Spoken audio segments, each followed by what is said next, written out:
नमस्कार, मी सुवर्णाज रेसिपी मराठीमध्ये तुम्हा सर्वांचं खूप खूप मनापासून स्वागत आहे। तर आज आपण घरी उपलब्ध असलेल्या साहित्यातून सहज सोप्या पद्धतीने मँगो आईस्क्रीम कसं बनवायचं याची रेसिपी बघणार आहोत। तर व्हिडिओ आवडल्यास लाईक करा, शेअर करा, चॅनलला सबस्क्राईब करा। चला तर मग लगेचच सुरुवात करूयात।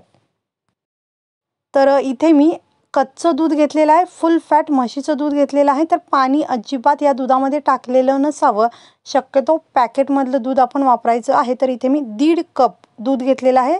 तर ml मध्ये म्हणाल तर हे 300 ml दूध आहे। आता याच्यामध्ये आपल्याला साखर टाकायची आहे। तर टेबलस्पूनने मी 3 टेबलस्पून साखर टाकते। तुमच्याकडे जर छोटा चमचा असेल तर तुम्ही त्याच चमचाने 5 ते 6 चमचे साखर टाकू शकता। तर आता याच्यामध्ये आपल्याला कॉर्नफ्लॉवर टाकायचं आहे। तर इथे मी 1.5 टेबलस्पून कॉर्नफ्लॉवर घेते। घरातील नाश्त्याचा छोटा चमचा जर तुम्ही इथे वापरत असाल तर 3 चमचे इथे तुम्ही कॉर्नफ्लॉवर घेऊ शकता। तर आता आपण हे थंड दुधामध्ये सर्व मिक्स करून घेऊया।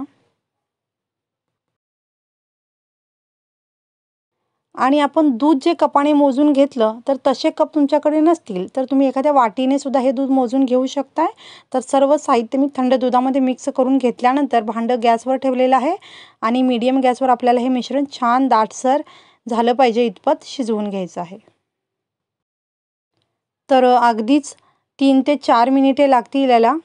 अगदी मीडियम गॅसवर आपल्याला हे शिजवून घ्यायचं आहे आणि एकसारखं ढवळत राहायचं आहे, कारण आपण त्याच्यामध्ये कॉर्नफ्लॉवर वापरलेलं आहे। तर याच्या गुठळ्या होऊ शकतात, त्याच्यामुळे आपल्याला मिश्रण एकसारखं ढवळत राहायचं आहे। साधारण 3 मिनिटे झालेली आहेत आणि मिश्रण पाहू शकता तुम्ही छान दाटसर झालेलं आहे। तर अगदी 1 मिनिटभर अजून मी याला शिजवून घेते।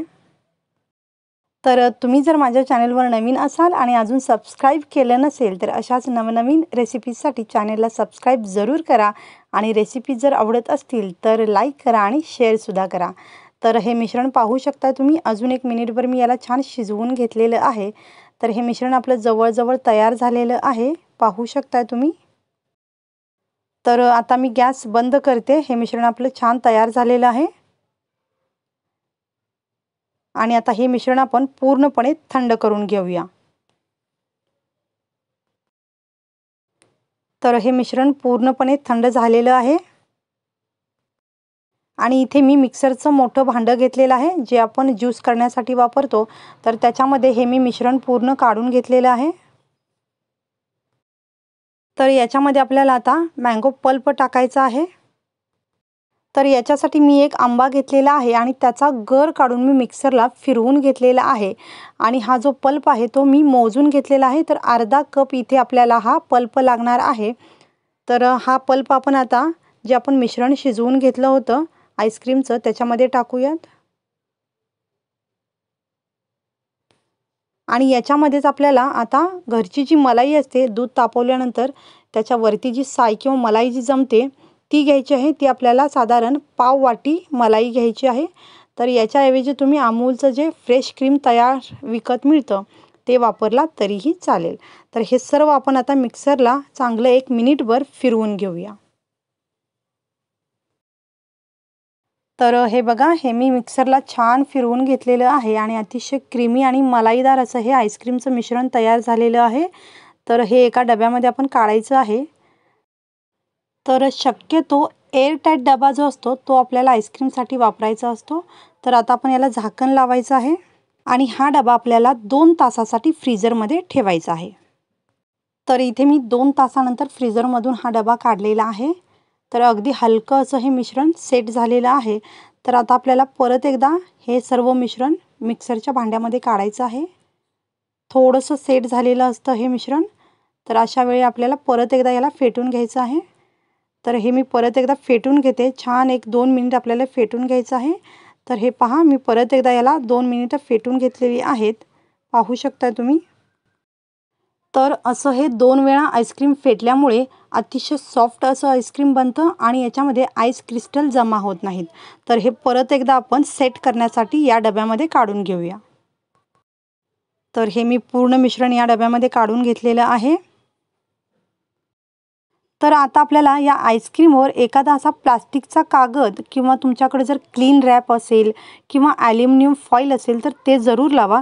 तर याच्यामुळे आईस्क्रीममध्ये आईस क्रिस्टल जमा होत नाही. तर आता आपल्याला हा डबा फ्रीझरमध्ये 8 ते 10 तासांसाठी किंवा मग रात्रभरासाठी ठेवून द्यायचा आहे. छान आईस्क्रीम सेट होईस तोपर्यंत आपल्याला हा डबा फ्रीझरमध्ये ठेवायचा आहे. तर हा डबा मी रात्रभरासाठी फ्रीझरमध्ये सेट करण्यासाठी ठेवला होता. तर आता आपण काढून चेक करूया. खूप मस्त आपलं आईस्क्रीम सेट झालेलं आहे. तर आता आपण हे काढून घेऊयात. खूप मस्त आणि क्रीमी मलाईदार असं हे आईस्क्रीम तयार झालेलं आहे. तुम्ही पाहू शकताय अतिशय सुंदर तयार झालेलं आहे. तर हे काढून घेऊयात आपण एका बाउलमध्ये. तर खूप सोप्या पद्धतीने आणि घरी उपलब्ध असलेल्या साहित्यातून हे आईस्क्रीम मी तुम्हाला दाखवलेलं आहे. तर जरूर करून पहा या पद्धतीने आणि कशी वाटली रेसिपी मला कमेंट बॉक्समध्ये जरूर कळवा. तर हे छान आईस्क्रीम आपलं तयार झालेलं आहे. तर वरून थोडंसं डेकोरेशनसाठी ड्रायफ्रूट्स आवडत असतील तर टाका. अतिशय सुंदर मस्त मलाईदार असं हे अगदी मार्केटसारखं आईस्क्रीम अगदी सहज सोप्या पद्धतीने आणि घरच्या उपलब्ध साहित्यातून तयार झालेलं आहे. तर व्हिडिओ आवडल्यास लाईक करा, शेअर करा, सबस्क्राईब करा. व्हिडिओ पाहिल्याबद्दल धन्यवाद.